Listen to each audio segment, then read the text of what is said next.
জাতীয় পার্টি মনোনয়ন জমা দেওয়ার সিদ্ধান্ত গ্রহণ করেছে।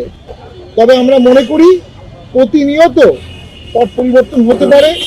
আমরা আইনশৃঙ্খলা বাহিনী, সেনাবাহিনী, প্রশাসনকে সুষ্ঠু ভোটের জন্য আহ্বান জানাচ্ছি। দেশে বর্তমানে আইনশৃঙ্খলা পরিস্থিতি অত্যন্ত হতাশাব্যঞ্জক।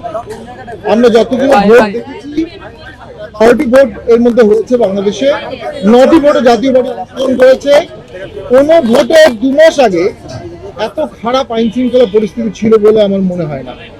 ভোটের আগে একটি রাজনৈতিক সমঝোতা করতে হয়, ভোটের আগে ডিএসকেলেশন অফ টেনশন করতে হয়, ভোটের আগে নর্মালাইজেশন প্রসেস করতে হয়, ভোটের আগে প্যাসিফিকেশন করতে হয়। আমরা দেখেছি সেখানে উত্তেজনার পারদ বাড়ছে এবং সে পারদটি কমানোর জন্য সরকার, নির্বাচন কমিশন বা অন্যান্য স্টেক হোল্ডার যথাযথ ভূমিকা নিচ্ছে না। আমরা গভীরভাবে নিন্দা জানাচ্ছি। ওসমান হাদির মতো একজন উদীয়মান নেতাকে নির্মমভাবে গুলি করা হয়েছে। আবার সেই ঘটনার ফলশ্রুতিতে একজন সাংবাদিককে নেহারি খাওয়ার ছবি দেওয়ার জন্য আনিস আলমগীরকে অ্যারেস্ট করা হয়েছে। আমরা মনে করি এর মাধ্যমে মত প্রকাশের স্বাধীনতা স্থগিত হয়ে আসছে। আবার একজন সাবেক তথ্য উপদেষ্টা উনি বলেছেন লাশের বদলে লাশ পড়বে। উনি এর আগে বলেছিলেন যে প্রশাসন যখন সাজিয়েছিলেন তখন সেখানে জামাত ইসলামী এবং বিএনপি তাদের ইচ্ছামতো লোক দিয়ে প্রশাসন সাজিয়েছে।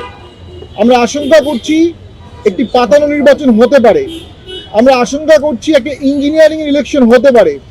আমরা আশঙ্কা করছি একটা রাতের ভোট অথবা দিনের ভোট অথবা ভোটের পরে ভোট অথবা মিডিয়া কু অথবা মিডিয়া ভোট হতে পারে এবং কোনো আশঙ্কাকে উড়িয়ে দেওয়া যাচ্ছে না। এই প্রেক্ষাপটে জাতীয় পার্টি আজকে একটি কেন্দ্রীয় সভা ডেকেছিল, সকলের সাথে মতামত গ্রহণ করেছে।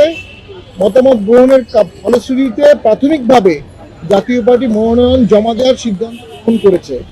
তবে আমরা মনে করি প্রতিনিয়ত পট পরিবর্তন হতে পারে। আমরা আইনশৃঙ্খলা বাহিনী, সেনাবাহিনী, প্রশাসনকে সুষ্ঠু ভোটের জন্য আহ্বান জানাচ্ছি যেন সকলে মিলে একটি ভোটের পরিবেশ করে। আহ্বান জানাচ্ছি সকলে মিলে যেন একটা সমঝোতা করে।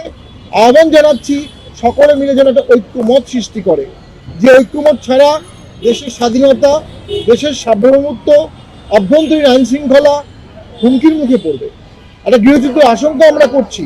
সামনের ভোটটি যদি সুষ্ঠু না হয়, গ্রহণযোগ্য না হয়, ক্রেডিবল না হয়, রিফ্লেক্টিভ না হয়, তাহলে দেশে ভবিষ্যতে গৃহযুদ্ধ হবে।